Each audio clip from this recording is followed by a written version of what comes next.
안녕하세요. 정소연입니다. 여러분들 이제 한 학기 동안 수고 많이 하셨고요. 이제 기말고사가 이제 얼마 남지 않아서 제가 이제 일정 부분 정리한 자료들은 줬고요. 이제 저 정리한 자료를 바탕으로 해서 여러분들의 학습에 조금이라도 도움이 되었으면 해서 이제 지금 이제 영상을 제작해서 올려드릴 거예요. 이제 여러분들이 이제 지금까지 제가 자료를 올려드렸으니까 그걸로 공부는 충분히 되셨을 거라고 생각하고요. 그 공부를 바탕으로 해서 이제 오늘 제가 올려준 영상을 가지고 여러분들이 이제 그 공부를 정리하시면 될 것 같습니다. 그리고 아주 어려운 부분이 많이 나왔음에도 불구하고 저를 믿고 끝까지 최선을 다해서 옆에서 같이 공부를 진행해 주셔서 정말 감사드리고요. 시험 시간에 뵙고 시험을 잘 볼 수 있도록 준비 잘 하셨으면 좋겠습니다. 그러면 시험 일정 공지하도록 하겠습니다. 시험 시간 공지하도록 하겠습니다. 시험 시간은 수업 시간이 9시부터인데 지금 9시부터 시작하면 다들 너무 힘드실 것 같아서 9시 반부터 시작해서 100분 동안 시험을 볼 건데, 그러면 9시 반부터 11시 10분까지 보도록 하겠습니다. 그리고 시험 날짜는 금요일 날, 그러니까 이제 6월 20일 금요일 9시 반부터 시작해서 11시 10분까지 시험을 진행하도록 하겠습니다. 여러분 잘 준비해서 오도록 하시고요. 그날 뵙도록 하겠습니다. 다들 화이팅입니다. 이제 여기 페이퍼에 적혀 있는 것처럼 이거는 이제 여러분들이 공부하기 위한 요약본에 불과하기 때문에 여러분들 제가 이제 자료에도 적어 놓았다시피 이제 이 자료를 참고해서 공부를 좀 어느 정도 정리를 하셔야 됩니다. 그래서 요거까지만 이제 공부를 한다 이런 생각 하시면 안 되고요. 이걸 가지고 여러분들을 위해서 이제 공부를 조금 더 보충하셔가지고 나름대로 공부를 조금 더 진행해 업그레이드 해주시면 좋은 성과가 있을 거라고 생각하시면 되겠습니다. 그러면 이제 본격적으로 내용을 한번 정리해 보도록 하겠습니다. 먼저 그 헌법에 대해서 좀 살펴보도록 할게요. 헌법의 의미에 대해서 먼저 살펴보면 헌법의 의미는 모든 인문학에서 의미는 실질적 의미와 형식적 의미 두 가지로 나누어 생각할 수 있는데, 여러분 실질적 의미가 뭐라고 말씀드렸나요?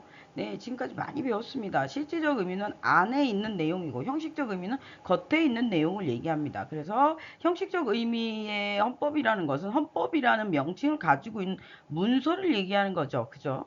그래서 이제 형식적 의미는 겉으로 봤을 때 이거 헌법이구나라는 문서 이런 것들 얘기하는 거고, 실질적 의미의 헌법은 실질적으로 헌법의 내용을 들여다봤을 때 헌법의 내용은 어떤 것들이 규정되어 있는지 이런 것들을 얘기하는 거죠. 그래서 헌법의 내용에는 도대체 어떤 내용들이 규정되어 있나요? 국가를 구성하고 있는 것들에 대해서 규정하고 있는 거죠. 그래서 우리 국가를 구성하고 있는 건 뭐와 뭐로 구성되어 있나요? 가장 큰 틀은 뭔가요? 첫 번째 국가고요.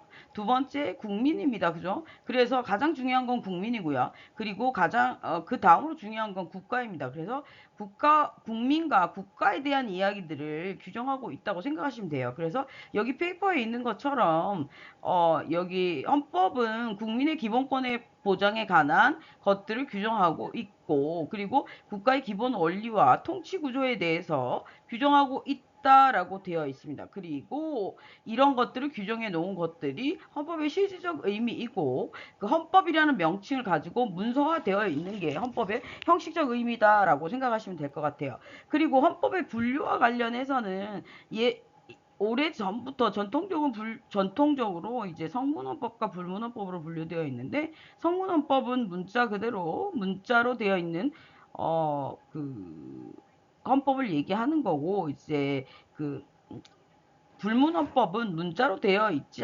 않고 이제 문서 없이 간습과 판례에 의해서 구성되는 불문헌법을 이야기하는 것입니다. 그래서 우리나라 대한민국은 이제 대표적인 성문헌법 국가이죠. 그래서 영국이나 미국 같은 경우에 불문헌법 국가고요. 그리고 다만 이제 예를 들어서 불문헌법이라고 하더라도 법적 효력은 가질 수 있다는 거. 그래서 이 정도만 알고 계시면 될 것 같고요. 그리고 우리나라는 이제 성문헌법 국가라는 거, 요 정도 가지고 알고 계시면 될 것 같습니다. 그리고 이제 헌법과 관련해서 헌법 개정 부분, 재정 부분도 중요하지만 개정 부분이 중요합니다. 헌법 제정은 뭔가요? 헌법을 만드는 걸 제정이라고 하죠. 그래서 이제 헌법 제정, 그리고 개정은 뭔가요? 헌법을 이제 만들어져 있는 헌법을 바꾸는 걸 얘기합니다. 그래서 헌법 개정은 기존의 헌법 조항을 전부나 일부를 이제 합법적인 절차를 통해서 수정하거나 보완하는 행위들을 얘기합니다. 그래서 이거는 이제 어, 이게 국민에 의해서 국민의 의견을 들어서 이제 해야 되는 거기 때문에 국민 투표를 통해서 결정할 수 있습니다. 그래서 이제 단순히 이제 뭐 대통령의 명면이나 뭐 국민 소환제로만은 개헌이 이루어질 수 없습니다. 그래서 여기서는 국민 투표로 이제 통해서만 이제 헌법을 개정할 수 있다는 사실 알고 계셔야 될 것 같고요. 저번에 제가 국민 투표와 선거의 차이점에 대해서 말씀드렸었어요. 그죠? 그 부분에 대해서도 조금 이제 우리가 대학생이니까 잘 알고 계셨으면 좋겠습니다. 그래서 제가 지금까지 많이 했던 말이니까 여러분들도 이 부분에 대해서 조금 잘 생각해 보시고 정리해 두시는 게 좋을 것 같습니다.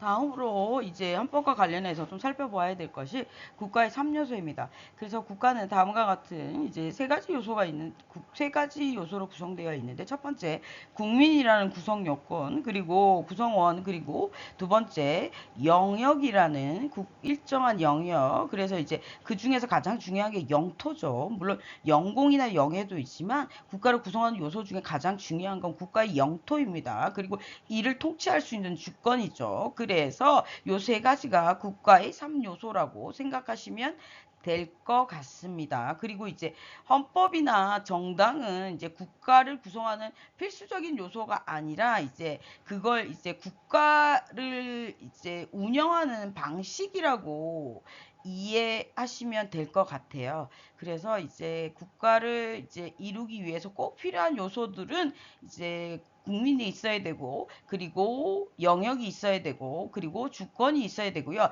이런 것들을 잘 다스리기 위해서 필요한 것들이 이제 헌법이나 정당 같은 것들이라고 생각하시면 될 것 같습니다. 그리고 통치구조와 권력분립인데요. 통치구조는 어떻게 되냐면, 대한민국의 통치구조는 이제, 통치구조라는 건 뭐냐면, 이제 나라를 잘 다스리기 위한 정치적인, 조직의 형태를 얘기하는 겁니다. 그래서 국민의 자유와 권리를 보장하기 위해서 입법, 사법, 행정 이렇게 권력을 분리해 두는 것이 이제 가장 중요합니다. 그래서 이제 통치 구조는 대한민국의 통치 구조, 이제 국민들을 잘 다스리기 위한 통치 구조는 세 가지로 권력이 분립되어 있는 게 당연하다고 생각하시면 돼요. 예를 들어서 입법권이랑 행정권이랑 사법권이랑 한 사람에게 한 곳에 다 몰려 있다면 그 권력은 부패할 수밖에 없습니다. 그래서 입법권, 사법권, 행정권은 분립되어 있는 것이 맞습니다. 그래서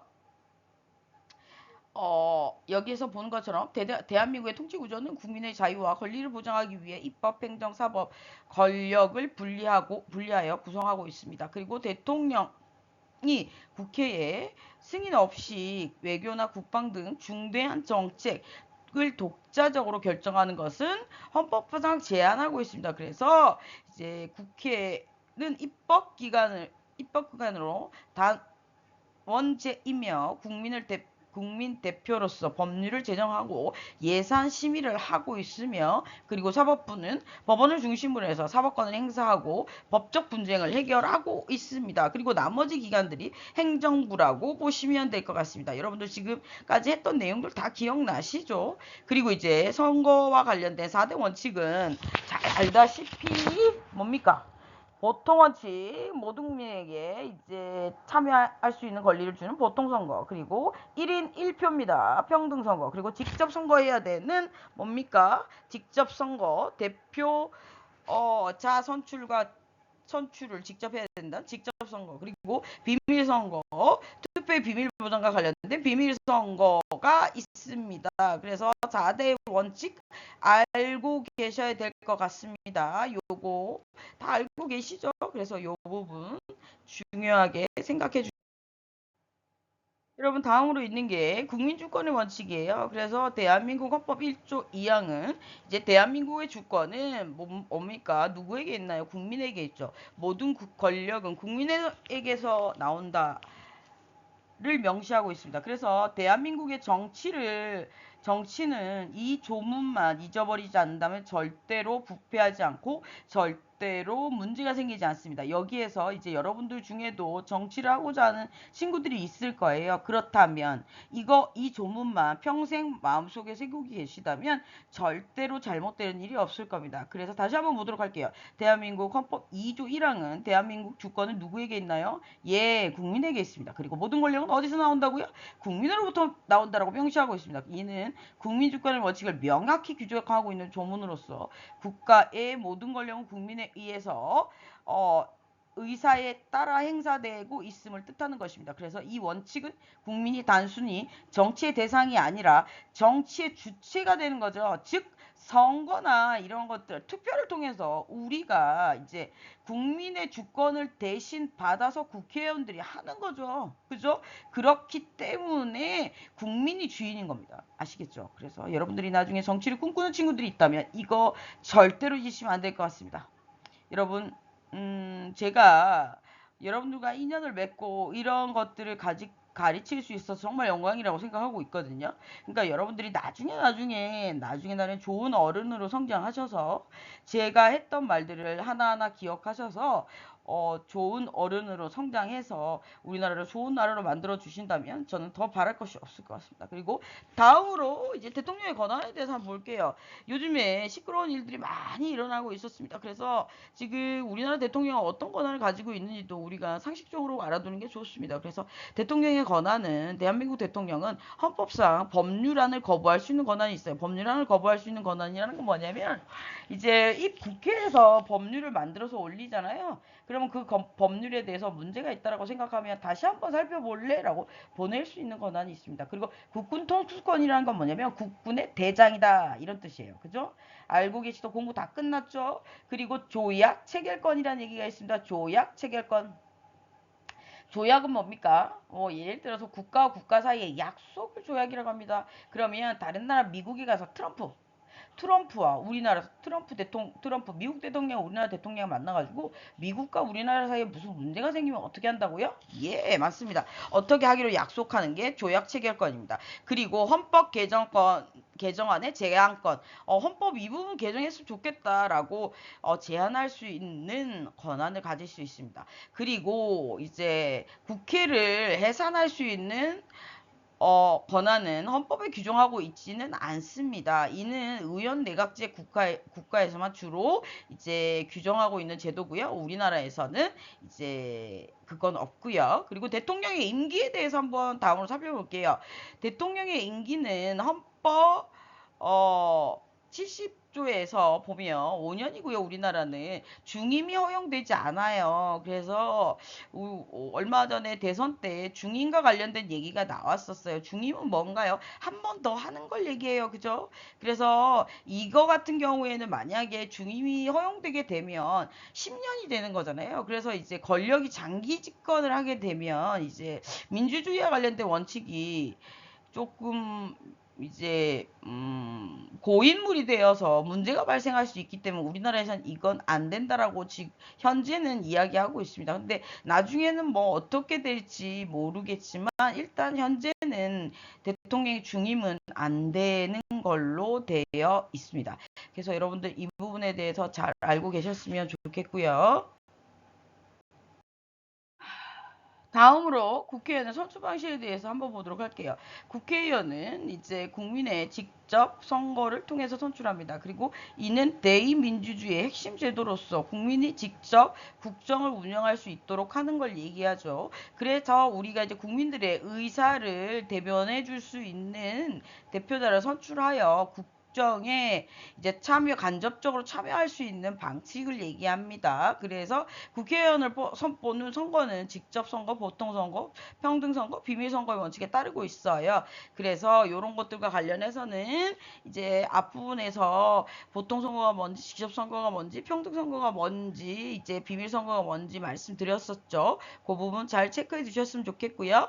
그리고 다음으로 나오는 게 국회 권한입니다. 국회 권한은 어떤 것들이 있나요? 입법부로서 법률을 제정할 수 있고요. 제정은 뭐죠? 예, 만들 수 있어요. 그리고 예산안 심의권. 예산안은 뭔가요? 나라의 돈을 계획하는 거예요. 어디는 얼마가 들고 어디는 얼마가 들고 이런 것들이죠. 예산안 심의권.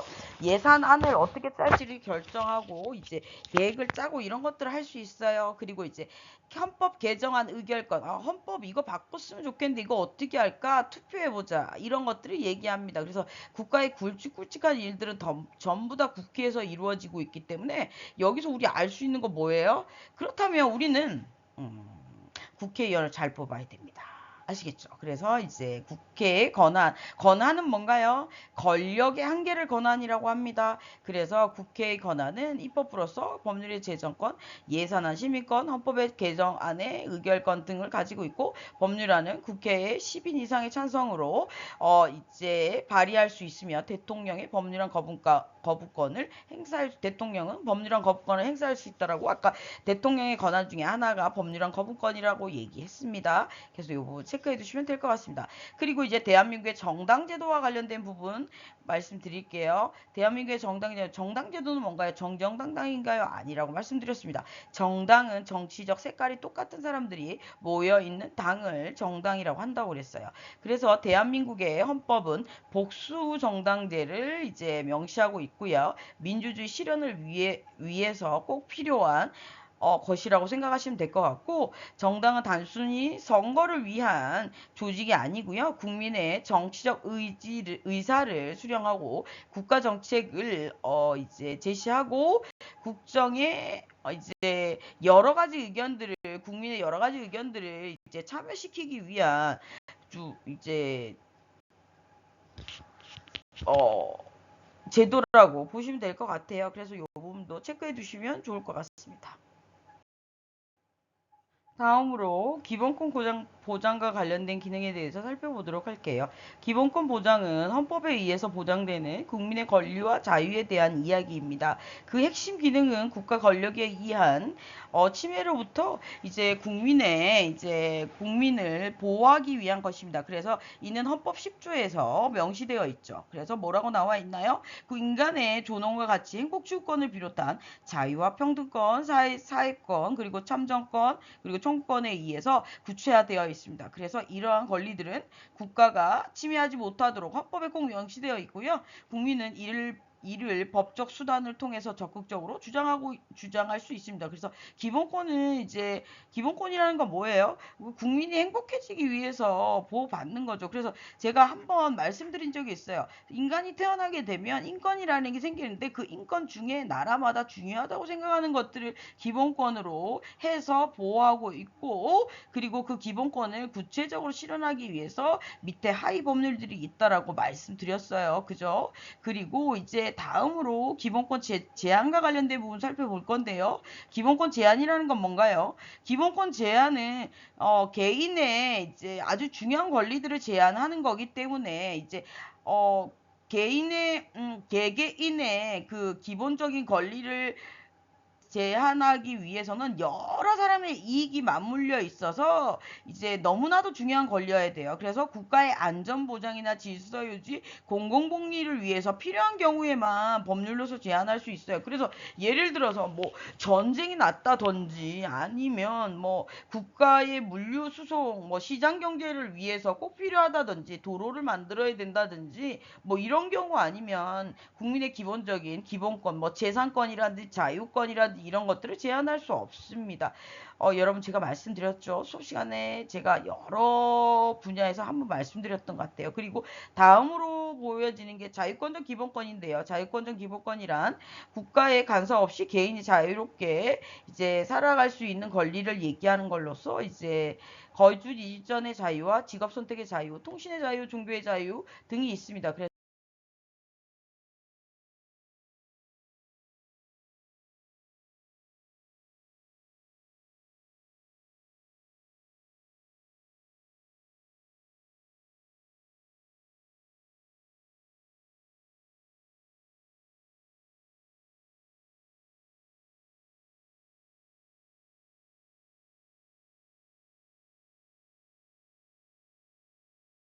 헌법적 기본권은 다음으로 이제 국민이 자신의 권리나 이익을 침해당했을 때 국가에 대해서 일정한 것들을 이제 해달라고 청구할 수 있는 권리예요. 그래서 자기가 해달라는 거죠. 해야 되는 것들, 이제 뭐 일을 해라, 부작위는 하지 마라, 이런 뜻이죠. 그래서 해달라는 것들을 청구할 수 있는 권리를 얘기합니다. 그래서 대표적으로 재판을 청구할 수 있는 권리, 국가배상을 청구할 수 있는 권리, 그리고 청원권 등이 여기에 해당될 수 있습니다. 그리고 다음으로 이제 정치적 기본권이라는 거 있는데, 이제 정치적 기본권은 국민이 국가의 정치에 참여할 수 있는 권리로서 선거권, 그리고 공무단위권, 청원권 등이 있습니다. 그리고 다음으로 헌법재판소의 기능과 관련된 부분인데요. 헌법재판소의 기능은 헌법 질서를 수호하기 위해서 헌법소원심판권은 뭡니까? 내가 헌법과 관련해서 이제 헌법에서 보장되고 있는 기본권을 침해당했다고 생각했을 경우에 내 헌법을 침해당했다고 이제 그걸 판단해 달라고, 기본권을 침해당했다고 판단해달라고 이제 나라에 청구할 수 있는 걸 헌법소원 심판권이라고 하죠. 그리고 위헌법률 심판권은 뭡니까? 이제 법률이 나의 기본권을 침해했다라고 생각할 경우에 판단할 수 있는 것들을 얘기하죠. 그리고 이제 권한쟁의 심판권이라는 건 뭐냐면 A 국가기관이랑 B 국가기관이 어떻게 해요?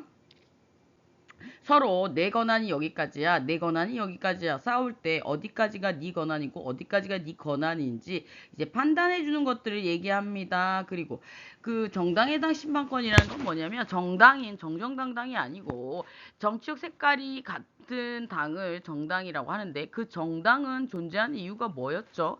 예, 정당은 국민들이 잘 살게 하기 위해서, 이제 정치를 잘 운영하기 위해서, 민주주의를 실현시키기 위해서 존재하는 사람들입니다. 그렇죠? 그래서 그 사람들이 국민을 위해서 존재하지 않는다면, 그들이 국민의 기본권을 지켜주지 않는다면, 민주주의를 실현하지 않는다면 해산시킬 수 있습니다. 그래서 이런 것들을 우리는 정당 해상 심판이라고 하죠. 그래서 이제 그런 것들을 얘기하고요. 탄핵 심판은 뭐냐면 권력 집단들, 위에 있는 집단들, 그 집단들을 이제 권력이라는 고리를 끊어내서 일반인으로 만들기 위한 것들을 탄핵 심판이라고 하죠. 대통령이나 뭐 이런 사람들과 관련해서 그런 사람들 이제 권력이라는 고리를 끊으려면 탄핵 심판이라는 것들을 해서 일반인으로 만들어서 이제 형사 사건의 이제 대상이 되게끔 만드는 것들을 우리는 이제 탄핵 심판이라고 합니다. 그래서 이런 것들을 하는 곳은 어디입니까? 헌법재판소입니다. 그래서 헌법재판소 재판관은 총 9명으로 이제 대통령이 3명, 총 9명이고 대통령, 국회의원, 대법원관이 3명씩 지명하고 있습니다. 그리고 이제 위헌 법률 심판을 할 때 판단 기준은 뭐냐면, 헌법재판소가 위헌 법률 여부를 판단할 때 해당 법률이 어떻습니까? 헌법에 적합한지, 그리고 목적과 수단이 정당한지, 그리고 기본권을 과도하게 침해하는지 등의 여부를 고려합니다. 그래서 단순히 국민의 여론이나 인기를 가지고 판단하는 것은 아닙니다. 그래서 이제 기본권을 과도하게 침해하고 있는지 여부를 가지고 판단을 하죠. 목적과 수단이 정당한지, 그리고 이제 헌법에 적합한지의 여부를 보고 판단하는 겁니다. 그래서 이 부분 잘 알고 계셨으면 좋겠고요. 다음으로 형법에 대한 이야기 해보도록 하겠습니다. 형법은 이제 처음으로 나오는 게 제형법정주의예요. 제형법정주의는 뭡니까? 제와 형벌은 이제 법에 정해져 있는 대로 해야 된다라는 게 제형법정주의예요. 그래서 이제 문자 그대로 좀 풀어본 거고요. 이 제형법정주의는 어떤 행위가 범죄가 되고 이제 그에 어떤 형벌이 따르는지가 법률에 명확하게 규정되어 있어야 한다는 원칙을 얘기합니다. 따라서 국민은 법률에 따라서 자신이 어떤 행위를 하면 처벌받을 수 있는지 미리 알 수 있어야 하며, 법률에 명시되어 있지 않은 행위에 대해서는 처벌되지 않는다라는 원칙을 얘기하는 겁니다. 그래서 이제 형법 같은 경우에는 유추해서 비슷한 경우에 끌어서 적용하는 거, 이런 것들 금지되어 있습니다. 그리고 이제 구성요건 해당성인데요. 구성요건 해당성은 뭡니까?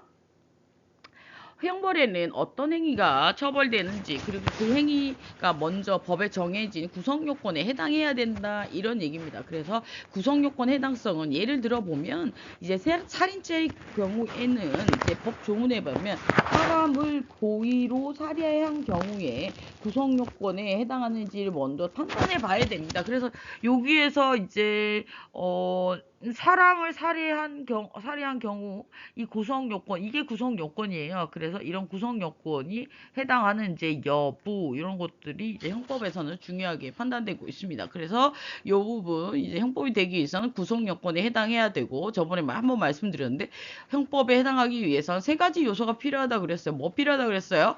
복수 한번 해볼까요? 구성 요건 해당성, 법조문에 해당해야 되고, 두 번째 위법성이 있어야 하고, 세 번째 책임성이 있어야 한다고 얘기했습니다. 그래서 위법성과 책임성은 뒷부분에서 좀 보도록 하겠습니다. 네, 뒷부분에 보니까 없어서 그냥 여기서 하겠습니다. 이제 위법성은 뭔가요? 이제 어, 그 법률적으로는 문제가 되고 있으나 이게 사회상규, 우리가 도덕적인 측면에서 문제가 안 되는 경우들이 있을 수도 있어요. 그죠? 예를 들어서 수업 시간 제가 한번 설명드렸는데 뒤에 커다란 사자가 따라오고 있어요. 그러면 내가 더 이상 도망갈 수 있는 공간이 없어요. 근데 유일하게 여기 위험으로부터 탈출할 수 있는 게 뭐밖에 없어요? 저 앞에 있는 저 집을 들어가는 수밖에 없어요. 그러면 그 집에 들어가게 되면 나는 불법적인 일을 하게 되는 겁니다. 뭐 주거침입을 하게 되는 겁니다. 이런 경우에는 우리가 위법성이 없다라고 얘기를 하죠. 그리고 책임성이라는 건 뭡니까? 내가 이 행위를 함으로 인해서 어떤 결과가 발생할지 예상할 수 있느냐 없느냐입니다. 그래서 미성년자의 경우에는, 형사 미성년자의 경우에는 여기에 대해서 예상할 수 없다라고 해서 보호 처분을 받거나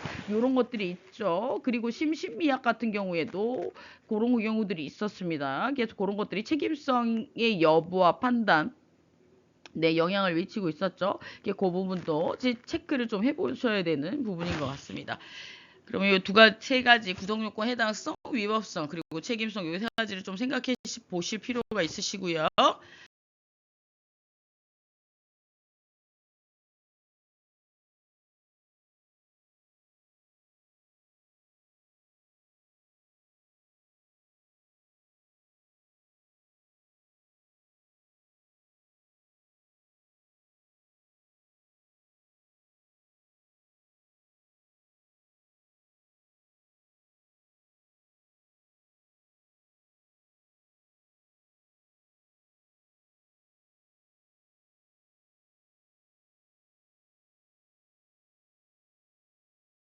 이제 형법의 정의에 대해서 한번 보시면, 형법은 범죄와 형법에 관한 규율하는 공법이고요.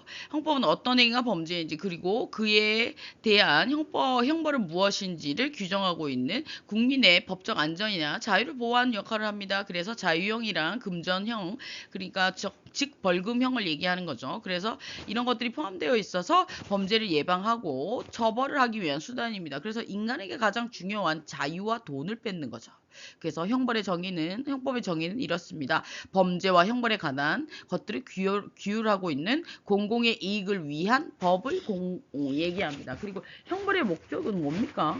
단순한 응징이 아니고요. 범죄 예방이나 사회질서 유지, 그리고 범죄자의 교화입니다. 그래서 제가 저번에도 한번 말씀드렸다시피 우리가 이제 범죄자에 대해서 이제 응징만이 답은 아니거든요. 교화를 시키는 게 중요합니다. 예를 들어서 이제 범죄자가 이제 그 징역을 살고 와서 거기에서 이제 어, 다시 돌아와서 사회 복귀했을 때 그 사람도 노력하는 게 필요하겠지만 우리도 노력하는 게 필요합니다. 왜 그렇습니까? 그 사람들을 위해서가 아니고 우리를 위해서입니다. 그죠? 그 사람들이 사회에 잘 적응해서 제대로 된 사회 일꾼으로 살아야지 우리도 안정된 환경에 살 수 있는 겁니다. 그래서 여러분들에게 이제 성숙한 시민의 이제 그 눈높이가 필요할 것으로 저는 생각합니다. 그리고 다음으로 고의범과 미수범에 대한 이야기가 나옵니다.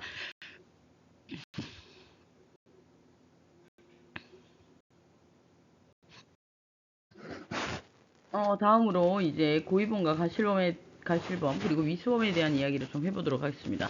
이제 우리 형법에서 이제 고의범뿐만 아니라 이제 가실범도 형사책임이 있습니다. 그래서 고의는 범죄의 결과를 인식하고 일부러 한 경우를 말하고요. 가실범은 주의를 게으리 하여 이제 범죄의 결과를 이제 발생시킨 경우예요. 그래서 이제 말씀드렸다시피 이제 형법 같은 경우에는 고의범을 처벌하고 가실범 같은 경우에는 가실범 처벌 규정이 있을 경우에만 가실범 처벌을 하고요. 또한 미수범 같은 경우에는 법에 따라서 처벌할 수 있고 이제 완전한 결과가 발생하지 않더라도 범행을 시도한 경우에만 처벌할 수 있다는 뜻이죠. 그래서 이제 그 법에 따라서는 고의범만 처벌하는 경우도 있고 고의범, 가실범, 미수범 다 처벌하는 경우도 있습니다. 그래서 요거 확인해 두시면 될 것 같고요.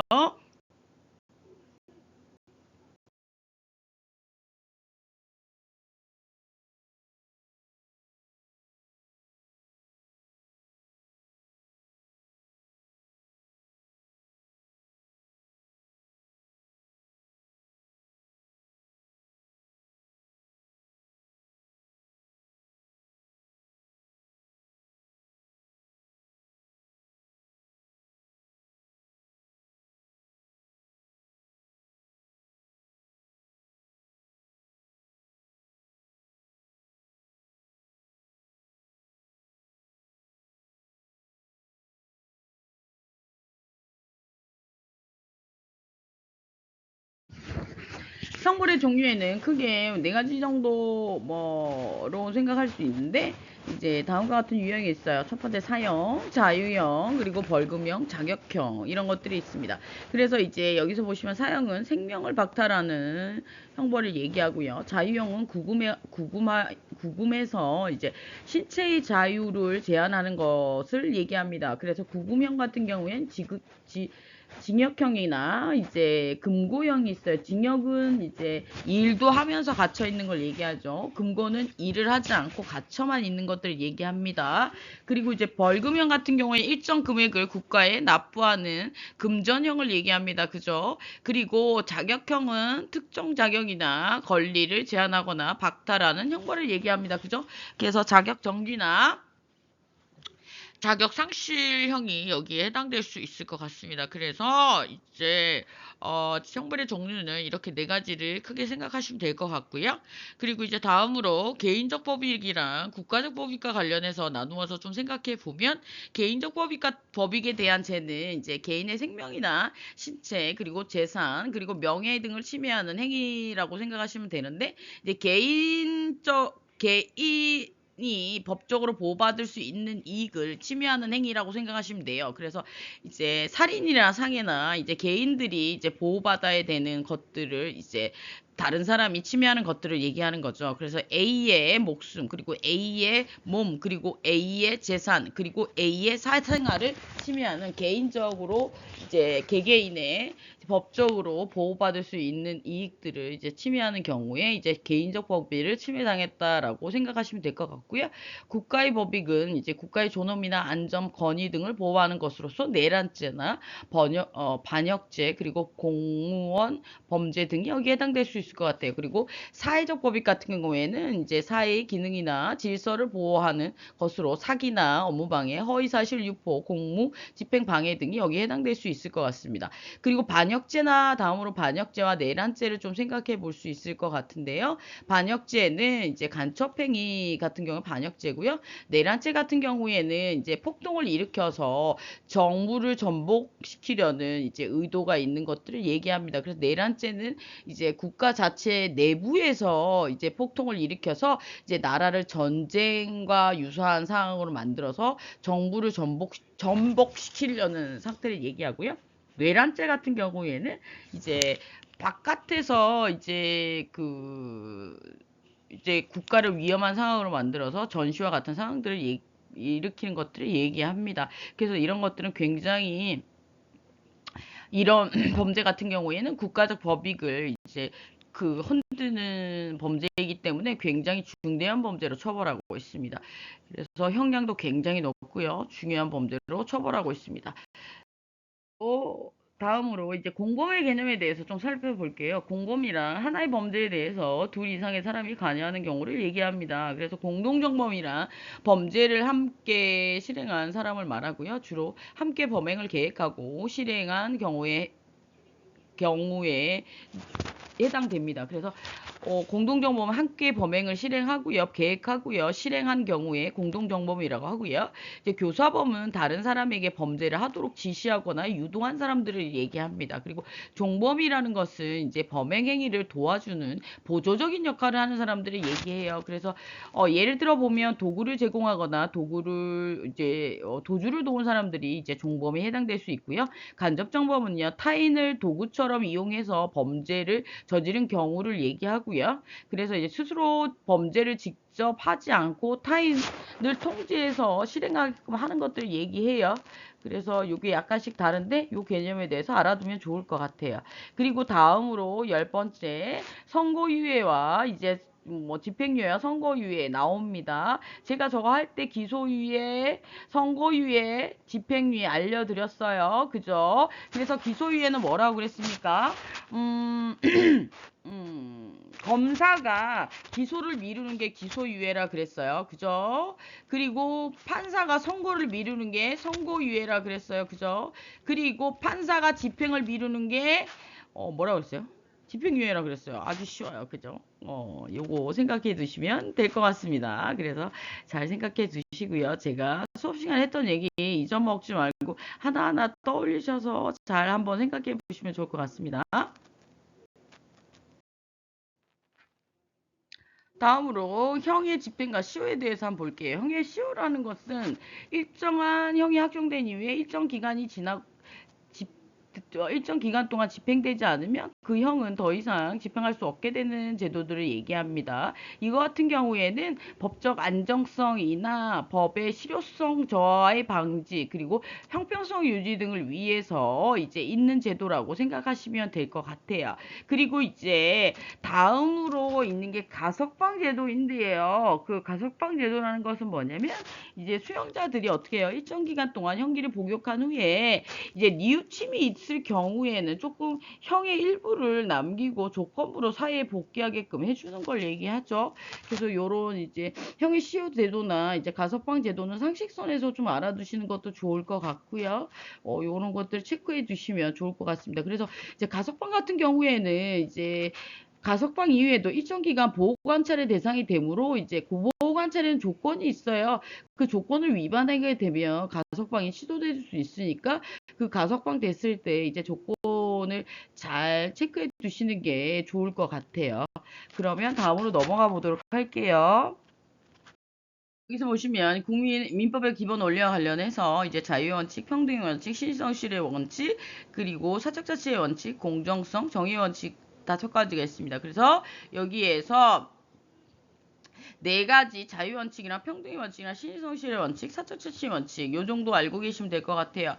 그리고 이제 권리의 주체와 관련된 부분인데 권리의 주체, 권리의 객체, 법률 행위, 법률 효과, 실효성 확보의 원칙 이런 것들 배운 거 기억나시죠? 그 부분에 대해서 정리해 두시는 게 좋을 것 같고요. 권리의 주체는 뭐라고 말씀드렸어요? 법률 행위에 영향을 미칠 수 있는 의사표시를 할 수 있는 걸 권리의 주체라고 한다고 했어요. 그러면 권리의 주체는 누구야? 자연인 법인입니다. 그죠? 자연인 법인. 자연인은 태어나서 출생신고를 하고 뭡니까? 출생신고를 하고 이제 사망해서 사망신고를 하는 기간 동안 권리 능력을 가질 수 있는 사람을 권리의 주체라고 한다고 말씀드렸어요. 그죠? 권리의 주체는 그리고 권리의 주체 중에 자연인은 그렇게 해서 권리 능력을 가질 수 있는 사람을 자연인이라고 한다고 했고 법인은 일정한 목적을 가지고 법률이 정하는 바에 따라서 조건을 맞추어서 이제 등기를 하게 되면 이제 권리 능력을 가지는 게 이제 법인이라고 했습니다. 그래서 법인은 등기를 하고 이제 설립 등기를 하고 청산 등기를 하게 되면 이제 법인은 이제 권리 능력을 가지게 되고 권리의 주체가 된다고 말씀드렸습니다. 그러면 다음으로 이제 권리 주체와 관련해서 행위 능력, 자연인은 행위 능력이 있어야 되고 또 뭐가 있어야 된다고 그랬어요? 의사 능력도 있어야 된다 말씀드렸습니다. 그죠? 기억나시죠? 그럼 법인은 있어야 됩니까? 없어도 됩니다. 다 기억나시죠? 네, 제가 말씀드렸었어요. 아주 기억이 쏙쏙 나실 겁니다. 예, 기억나실 거라 믿고 넘어갈게요. 네. 다음으로 권리 객체에 대해서 한번 볼게요. 권리 객체는 이제 왔다 갔다 하는 애를 얘기합니다. 그죠? 예를 들어서 매매에서 이제 매도인과 매수인은 권리의 주체고 아파트는 뭡니까? 권리의 객체예요. 물건. 그죠? 그래서 법률행위에서 왔다 갔다 하는 애가 권리의 객체예요. 그래서 채권법에서는 뭐예요? 물건이, 채권법이든 물건법이든 상관없이 이제 왔다 갔다 하는 애들이 물건일 수도 있고, 뭡니까? 예를 들어 서비스일 수도 있고, 그죠? 금전일 수도 있습니다. 그죠? 그래서 그게 등기부등본에 등록이 되면 뭡니까? 물건이고, 그게 등록이 안 되고 권리가 소멸하는 경우면 뭡니까? 채권이 된다고 말씀드렸어요. 그죠? 그리고 이제 그 계약 관계가 뭐죠? 신분 관계이면 가족법이라고 말씀드렸습니다. 그죠? 그래서 한번 봅시다. 소유권의 객체는 물건이고요. 소유권 왔다 갔다 하는 동산 부동산 중에 소유권이면 객체는 물건이고요. 채권의 객체면 채권의 급부는 뭡니까? 서비스, 해야 되는 거, 돈, 이런 거 다 얘기합니다. 그래서 주로 물건이나 행위나 금전이나 부동산 등 구체적인 대상이 이에 해당될 수 있습니다. 그래서 계약 자유 원칙이라는 건 뭐냐면 여기서 보면 민법상 핵심적인 원리 중에 하나입니다. 그래서 계약의 자유, 계약 체결의 여부의 자유, 그리고 계약 상대방 선택의 자유, 그리고 계약 내용 결정의 자유 이렇게 있습니다. 그렇지만 이 자유엔 절대적인 것은 아닙니다. 다음과 같은 제한이 있습니다. 강행벽부를 위반하는 이제 계약은 무효입니다. 그리고 이제 강행벽부라는 건 뭐냐면 이 원칙을 꼭 따라야 돼요라고 하는 것들이 있습니다. 그래서 이제 상법 같은 경우에는 이제 상거래 질서를 위반하는 것들은 안 된다라고 얘기하고 있고요. 미성년자와의 거래는 안 되고 그리고 제한 능력자의 거래, 성인 중에서도 피한정 후견인, 피성년 후견인 이렇게 강행법규로 이제 막고 있는 제도들 있죠. 이런 것들은 이제 안 돼. 그런 것들과의 거래는 안 된다라고 하고 있습니다. 아무리 계약 자유라고 하더라도 그런 것들은 안 된다라고 막고 있죠. 그런 경우 같은 게 무효입니다. 그리고 이제 무효나 취소가 될 수 있는 거죠. 그리고 선량한 풍수, 사회질서에 위반한 행위도 무효라고 볼 수 있습니다. 그래서 그런 것들 좀 체크해 주시면 좋을 것 같고요. 예, 이제 마지막 페이지입니다, 여러분. 예, 법률행위와 관련해서 법률행위와 법률효과에 대해서 살펴볼게요. 법률행위는 뭡니까? 법률행위는 이제 법률의 객체 주체가 이제 의사표시를 해서요. 법률의 객체가 왔다 갔다 하고 이제 왔다 갔다 하는 과정에서 매매나 이런 것들을 얘기하죠. 그래서 계약이나 청약이나 승낙이나 취소나 해제 등이 여기에 해당될 수 있을 것 같아요. 그래서 법률행위는 아래와 같은 조건을 유의해야 돼요. 의사표시가 존재해야 되고요. 이제 권리의 주체의 의사표시가 존재해야 되고, 그리고 목적이 적당해야 되고 적법해야 되고요. 사회질서에 위반하지 않아야 되고요. 행위 능력을 가지고 있어야 됩니다. 법률행위를 하기 위해선 행위 능력이 있어야 돼요. 행위 능력이 있다는 얘기는 뭡니까? 법률행위가 유효한지 여부를 예상할 수 있어야 된다는 얘기죠. 그래서 앞에서 뭘 배웠습니까? 행위 무능력자가 한 행위, 즉 제한 능력자가 한 행위, 미성년자가 한 행위는 어떻게 된다고 그랬어요? 취소사유가 된다고 그랬습니다. 기억나시나요? 취소사유, 무효사유가 된다고 그랬어요. 그죠? 그리고 법률효과는 뭡니까? 법률행위를 통해서 발생할 수 있는 법적 결과라고 그랬어요. 민법에서 물건행위와 물건적 법률행위는 권리의 이전이고요.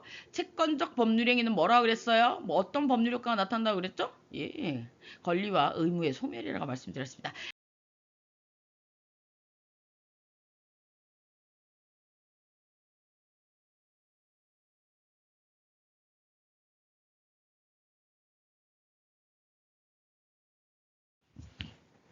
예, 여러분 이제 기말고사 정리 영상은 다 완성했고요. 여러분들 이제 이걸 가지고 이제 지금까지 제가 미리 보내드린 이제 그 정리 자료로 공부를 많이 하셨죠. 그래서 이제 제가 지금 올려드리는 영상을 바탕으로 해서 이제 지금까지 정리한 걸 바탕으로 해서 시험 준비 잘 하시고요.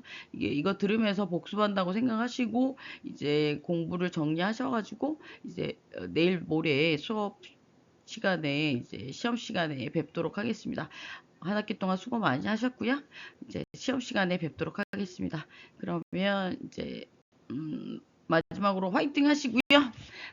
화요일 날 뵙도록 하겠습니다. 감사합니다.